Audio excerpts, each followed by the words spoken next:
Chapter 26. Like Illusion. Shakra praises the Bodhisattvas.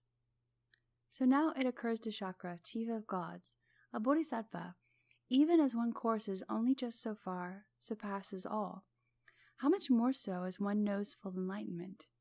A great gain accrues to these beings, a good life do these live, as thoughts stride in all knowledge. How much more so as these have realized thoughts unto full enlightenment? To be emulated are these, the very cream of all beings, which realize full enlightenment.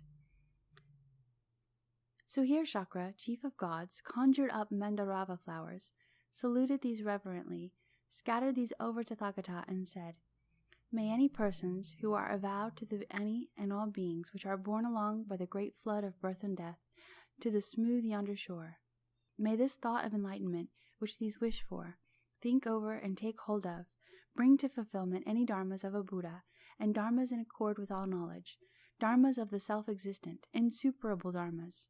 I have not even the slightest suspicion of such bodhisattvas, which are endowed with great compassion, might turn away from full enlightenment, or these persons who are avowed to the vehicle of the bodhisattvas, and who are set out for full enlightenment, might turn away from this.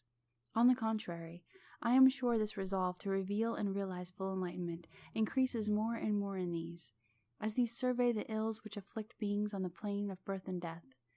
For through great compassion these desire the welfare of this world with its gods, beings, and asuras, are of an inspiration to benefit this, are full of pity for this.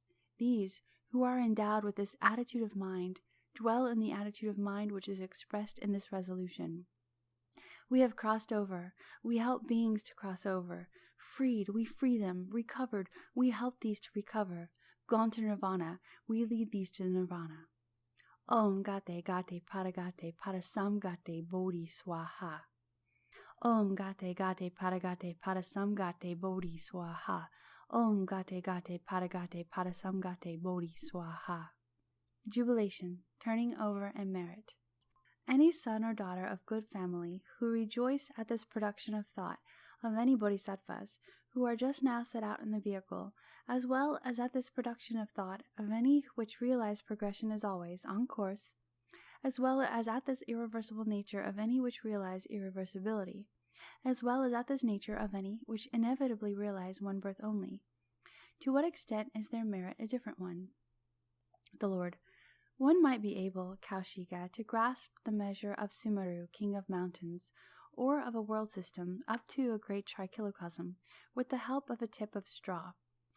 But one cannot possibly grasp any measure of merit coming to these sons or daughters of good family, or to a bodhisattva, from the production of this thought connected with that jubilation. Shakra. Seen as and thought of as beset by Mara are any beings which do not hear of this immeasurable merit of jubilation over the career of a bodhisattva, which begins with the first thought of enlightenment, Tathagata Garbha, which ends with full enlightenment, Tathagata, which do not know it, which do not see it, which do not bring this jubilation to mind. These are seen as partisans of Mara, deceased in Mara's realms.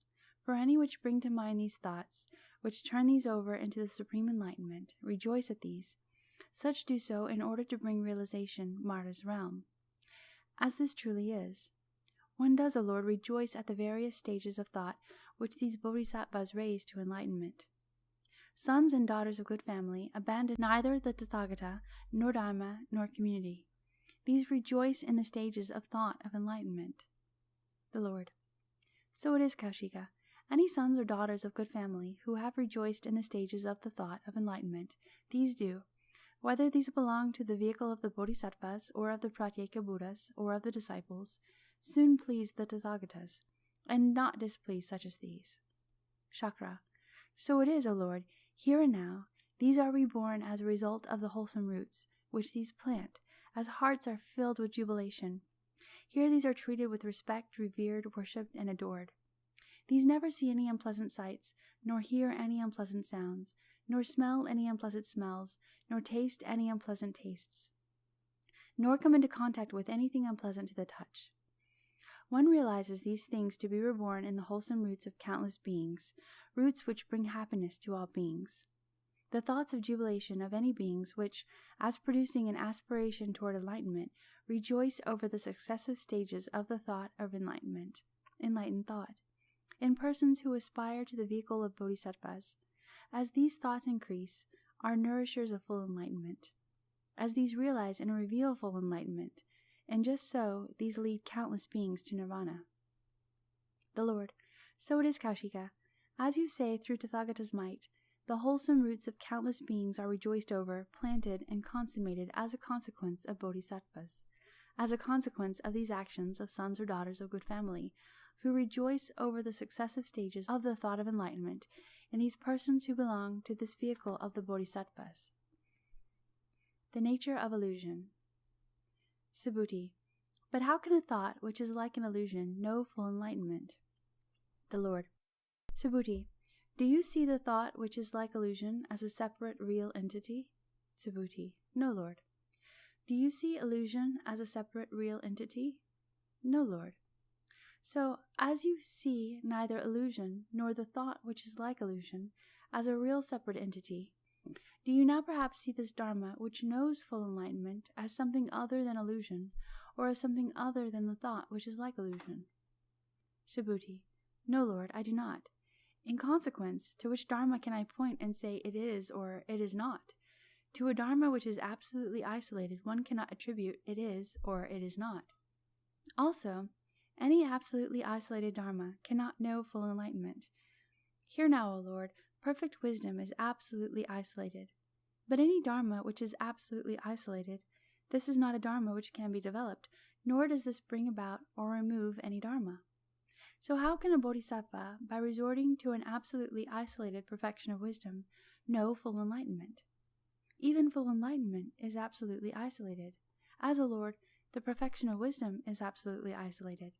And as full enlightenment is absolutely isolated, how can the isolated become known through the isolated? The Lord. So it is, Subhuti. It is just as this perfection of wisdom is absolutely isolated, that absolutely isolated full enlightenment is known. But as a bodhisattva forms such a notion as, the perfection of wisdom is absolutely isolated, this is not the perfection of wisdom. It is thus certain, thanks to perfecting wisdom, a bodhisattva can know full enlightenment, and one cannot know this without resorting to this. The isolated cannot be known by the isolated, and nevertheless a bodhisattva knows full enlightenment and does not know this without resorting to the perfection of wisdom. Subhuti. As I understand the meaning of the Lord's teaching, a bodhisattva in this way courses in an unfathomable object. The Lord. A doer of what is hard is the bodhisattva which courses in an unfathomable object, and which yet does not realize such object or gain on the level of Shravaka, disciple, or Pratyeka Buddha. Subhuti. As I understand the meaning of the Lord's teaching, here is, in this way, no bodhisattva at all, which is any doer of what is hard. As this very Dharma is not got at which is realized, nor anything whatsoever which can be revealed or realized, nor anything whatsoever by means of which one can realize. So as this is being taught, as a bodhisattva is not despondent, cowed, or stolid, does not turn back, and remains unafraid, this one courses in perfect wisdom. As one does not review this as a certain fact, as one courses, one such courses in perfect wisdom. As one does not review this as a real fact, one is near to full enlightenment. One such as this courses in perfect wisdom. As it does not even occur to one that one is keeping aloof from the level of disciples and Pratyeka Buddhas, this one courses in perfect wisdom. This does not occur to space. I am near to this, or I am far from that, for space cannot make such discriminations. Just so it cannot, in truth, occur to a bodhisattva which courses in perfect wisdom. Full enlightenment is near to me, the level of Shravaka, disciple, or Pratyeka Buddha is far from me. The perfection of wisdom does not make any discriminations. It is as with a man created by magical illusion to which it does not occur, the conjurer is near to me, but this assembled crowd of spectators is far from me. For illusory men make no such discriminations. It is as with the reflection of an object in a mirror or in water, to which it does not occur, the object which produces the reflection is near to me, but these who come along and cast the reflection in the mirror or in the water are far from me. For this reflection of an object makes no discrimination. Just as Tathagata, as one which forsakes all constructions and discriminations, finds nothing dear nor not dear, just so a bodhisattva which courses in perfecting wisdom, for here is no discrimination on the part of perfect wisdom. Just as Tathagata is one which forsakes all constructions and discriminations, even so perfect wisdom forsakes all constructions and discriminations. It does not occur to a fictitious creature which Tathagata magically conjures up the level of Sravaka's disciples and Pratyeka Buddhas is far from me, full enlightenment is near to me, for any fictitious creature cannot make any discriminations. In the same way, a bodhisattva which courses in perfect wisdom does not think, the level of Sravaka's disciples and Pratyeka Buddhas is far from me, full enlightenment is near to me. And this is simply due to an absence of any and all discrimination on the part of the perfection of wisdom. A fictitious creature which has been conjured up by the Tathagata to do a certain work in converting beings performs this work, but remains without discrimination, just due to being so constituted as it lacks all discrimination.